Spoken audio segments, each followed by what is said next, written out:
Vacances anticipées donc pour de nombreux enfants marnais. Les instituteurs du département étaient en grève aujourd'hui à l'appel du SNI PEGC et du SGEN CFDT à l'occasion de la réunion de la commission technique paritaire.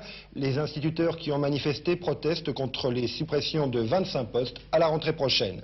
Alors parallèlement, des actions ponctuelles ont été menées dans certains établissements, comme ce matin dans une école du quartier Orgeval à Reims.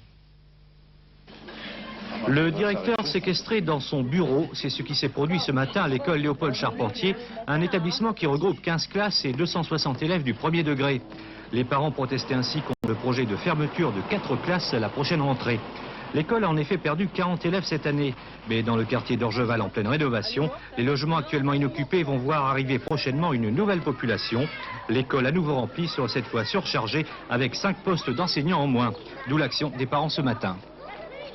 Anormal, c'est beaucoup trop d'enfants, cela nous fait des classes surchargées, plus de 30 enfants, c'est pas pensable au niveau travail scolaire.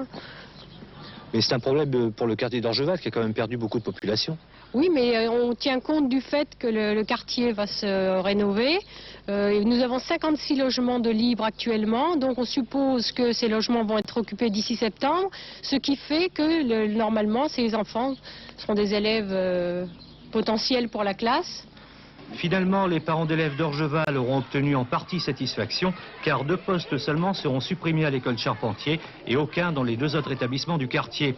C'est ce que les syndicats d'enseignants ont obtenu ce matin lors de la réunion de la commission technique paritaire à Chalon-sur-Marne. Une commission qui a cependant confirmé la suppression de 50 postes dans l'académie, dont 25 pour la Marne. D'où la manifestation menée devant l'inspection académique par environ 200 instituteurs, élus et parents d'élèves. Pour les enseignants, c'est la qualité de la formation qui est en danger. Cette mesure a des répercussions dans la carte scolaire départementale et nous demandons, nous, et c'est ce que nous avons fait ce matin, aux parents et aux enseignants de continuer la lutte, tout d'abord jusqu'au prochain conseil départemental de l'éducation et de faire pression sur les élus politiques du département et sur toutes les personnalités, notamment aussi sur l'administration départementale. La réunion du conseil départemental de l'éducation aura lieu le 16 mars. On connaîtra à cette occasion la prochaine carte scolaire de la Marne. Mais alors Jean-Marc Devray, de 25 postes supprimés, sur tout de même 3500 dans la Marne, il faut le rappeler, ça paraît pas très important. Effectivement, il faut repasser ces chiffres dans leur contexte. Le premier degré dans la Marne, c'est 63 000 élèves et 3500 instituteurs dans le secteur public. C'est pourquoi 25 postes en moins, c'est important, certes, mais pas dramatique. Cette ponction ferait passer la moyenne par classe primaire à 24 élèves, alors que le seuil critique se situe à 26 élèves pour le rectorat et 25 pour les syndicats eux-mêmes.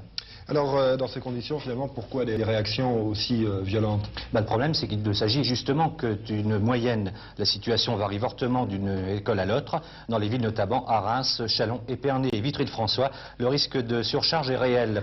C'est pourquoi il faut s'attendre à de nouvelles actions des enseignants après la réunion du conseil départemental de l'éducation le 16 mars.